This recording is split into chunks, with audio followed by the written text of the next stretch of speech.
Atenção! Começa agora uma teleaula de História do Ensino Fundamental. Você vai assistir a teleaula de número 6. Bons estudos!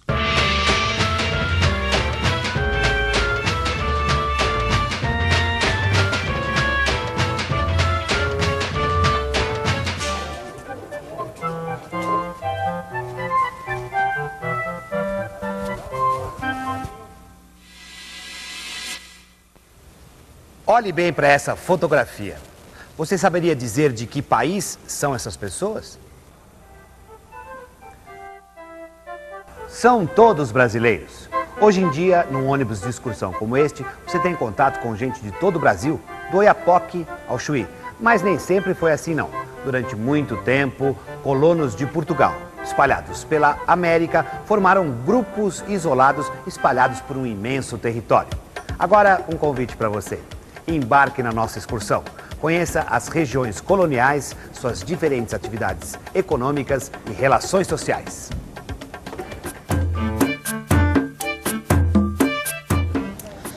Deste terminal rodoviário partem e chegam ônibus de todas as regiões do Brasil. Se eu quisesse ir para Vacaria, que fica em Rio Grande do Sul, era só comprar uma passagem e embarcar. Mas nem sempre foi assim tão fácil conhecer o país. No final do século XV, Portugal e Espanha assinaram o Tratado de Tordesilhas, que dividia o Novo Mundo em duas partes. A região daqui para lá pertencia aos espanhóis e daqui para cá aos portugueses. Assim, quando chegaram ao Brasil em 1500, os portugueses só tinham direito a esta faixa de terra no litoral. Hoje o Brasil é assim, tem este contorno. Mas por que será que os portugueses romperam o Tratado de Tordesilhas? E como eles conseguiram aumentar tanto assim o nosso território colonial? As respostas para essas e outras perguntas estão na nossa aula de hoje. Nós estamos atravessando agora a região do Nordeste Pastoril. Esta região foi colonizada pelos portugueses a partir do século XVII. Como o próprio nome está dizendo, a região pastoril tinha pastos. Isto é, servia para a criação de gado. Agora, atenção para o rio que aparece no mapa. É o São Francisco. Os rios eram muito importantes para a criação de gado, como dizia um escritor daquela época, Antonil. E por que as fazendas e os currais do gado se situam onde há largueza de campo e água sempre manente dos rios ou lagoas? Por isso, os currais da parte da Bahia estão postos na borda do Rio de São Francisco, na do Rio das Velhas, na do Rio das Rãs, na do Rio Verde e outros rios, onde estão atualmente mais de 500 currais. Este texto é de Antonil, um escritor que viveu aqui no Brasil no século XVII. O senhor me dá uma licencinha? Como é que nós vamos indo assim, direto para o interior, sem antes passar pelo litoral, onde se plantava tanta cana? É a primeira vez que a senhora viaja conosco? É sim. O litoral e a lavoura açucareira, chamada Grande Lavoura, já foram estudados. A aula de hoje é sobre o interior. Aliás, interior é o que não falta no Brasil. Os colonizadores começaram a criar gado para apoiar a indústria açucareira. Os bois serviam de animais de tração para as moendas e o transporte de cargas, além de fornecerem alimento para as populações dos engenhos, é claro. As terras do litoral eram mais férteis e melhores para o plantio da cana. Por isso, desde o século XVII, a lavoura de cana-de-açúcar empurrou as fazendas de gado para o interior. Satisfeita, minha senhora? Mais ou menos. Acho que o senhor pode me esclarecer uma outra dúvida. Eu sei que nos engenhos, quem fazia quase todo o trabalho eram os escravos africanos. Tinha escravo suficiente para cuidar do gado no interior também? Bem, essa é uma questão interessante. Talvez valesse a pena a gente consultar o nosso especialista. Os trabalhos mais recentes da historiografia brasileira vêm demonstrando que tanto na agricultura quanto na pecuária predominou o trabalho escravo. Na pecuária, a família era fundamental. Com boiadas e currais espalhados por extensos campos, a fórmula encontrada pelos senhores foi estabelecer famílias nos currais, homem, mulher e crianças, que estabilizam o indivíduo, evitando fugas. Você é brasileira? Sou. De que região você é? Eu sou do sul. Mostra aqui que região é. Aqui, ó. Aqui embaixo. Mineira. Qual é um prato típico gaúcho? Churrasco. Arroz de carreteiro, gado, peão. Como a gente pode ver, não foi só no Nordeste que se formou uma região pastoril. Só que no Sul, a criação de gado teve outros motivos. Os exploradores das minas precisavam de carne para alimentação e de animais de transportes. Os tropeiros sulistas forneciam os muares, levavam o ouro aos portos e voltavam com mercadorias. Como podemos ver, neste mapa do Brasil no século XVII, duas grandes regiões se dedicaram à pecuária no Brasil colonial. O sertão do Nordeste desde o século XVII e os Campos Gerais do atual Rio Grande do Sul. Atenção, atenção, preparem suas máquinas fotográficas. Já estamos chegando na Amazônia. O senhor disse já? Eu achei que não ia chegar, mas nunca. Este é um país muito grande. E se a senhora acha que nós demoramos a chegar viajando neste ônibus ultramoderno, calcule a viagem do litoral até aqui no século XVII. Eu é que sei. Trabalho na extração da borracha e até hoje a selva é difícil de enfrentar. Tchê, eu estava aqui matutando. Aqui não tem pasto, não é verdade? Bah, não dá para criar gado. E muito menos para plantar cana.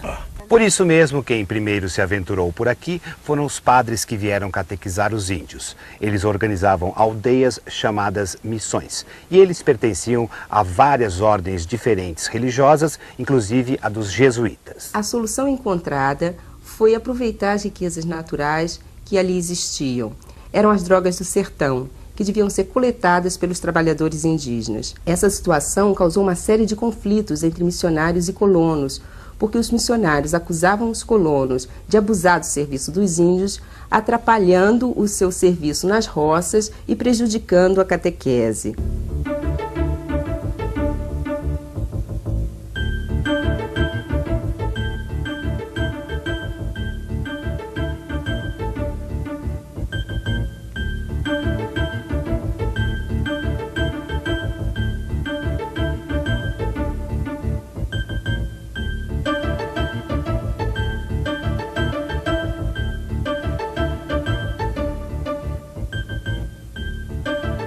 E alguém tem mais alguma pergunta? E a Taulinha de Tordesilhas? Por quê? Ou eu muito me engano, ou os portugueses, jesuítas, tropeiros, criadores de gado, a essas alturas, devem estar bem longinho do litoral, não é mesmo? Não foi só no norte, sul, nordeste que a linha de Tordesilhas se rompeu. No século XVI, os habitantes de São Vicente começaram a ir para o interior no Planalto. Dali, por todo o século XVII, exploraram o interior do continente procurando ouro e aprisionando indígenas.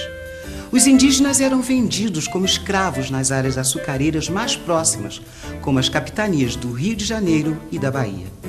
Com este objetivo, os vicentinos invadiram até mesmo as missões dos jesuítas, localizadas no sul, e muitas dessas missões estavam em território espanhol.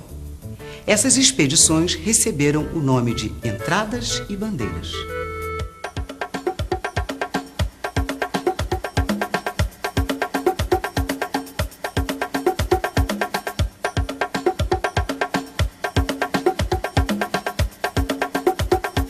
Quem foi em Anhanguera, você sabe?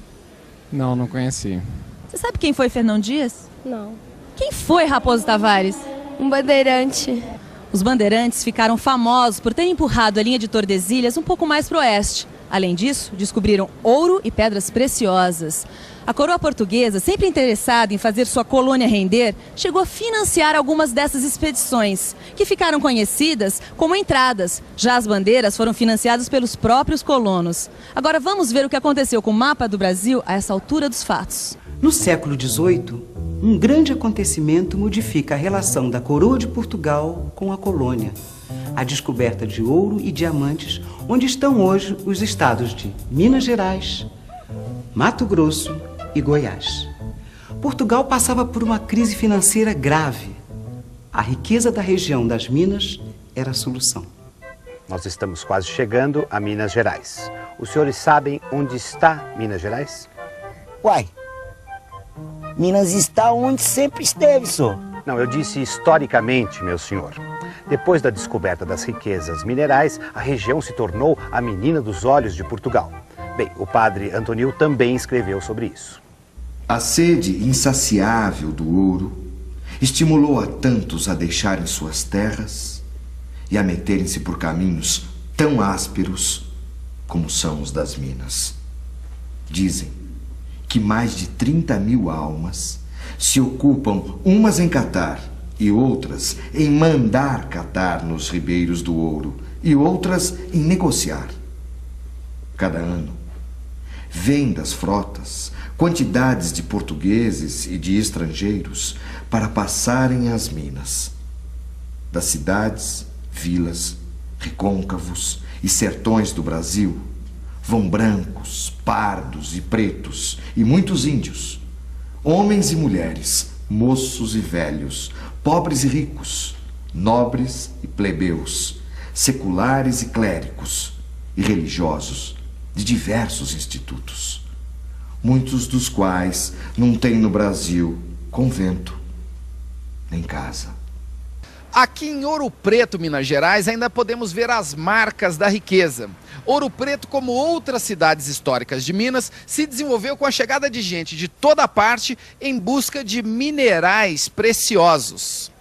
É claro que naquela época ainda havia escravos trabalhando nas minas, mas pela primeira vez na história da colônia, o número de habitantes livres superou o da população escrava. E assim chegamos ao fim da aula e ao mapa do Brasil, mais ou menos como ele é hoje. Parece um quebra-cabeça, não parece? Durante o tempo da montagem desse quebra-cabeça, o que pensaria o vaqueiro do sertão nordestino trabalhando aqui na região pastoril do Nordeste? E o tropeiro do Sul? Ou ainda o índio procurando as drogas do sertão? O bandeirante se aventurando pelo interior? Ou ainda o garimpeiro explorando a região das minas? Será que algum deles se sentia de fato brasileiro? E atenção, se liga aí que é hora da revisão. Na aula de hoje, vimos que o território do Brasil foi sendo colonizado aos poucos pelos portugueses. E vimos também que cada região colonial se desenvolveu de um jeito diferente. A pecuária se desenvolveu em 2 locais, no Nordeste e no Sul. Nos 2 casos, a criação de gado fornecia alimentação e animais para tração e transporte. A região das missões amazônicas foi colonizada pelos jesuítas, até eles serem expulsos do Brasil. Os jesuítas fundaram as missões. Na região de São Vicente, hoje São Paulo, parte da população partiu para o interior, à procura de índios para escravizar e de riquezas minerais. Foram as entradas e bandeiras.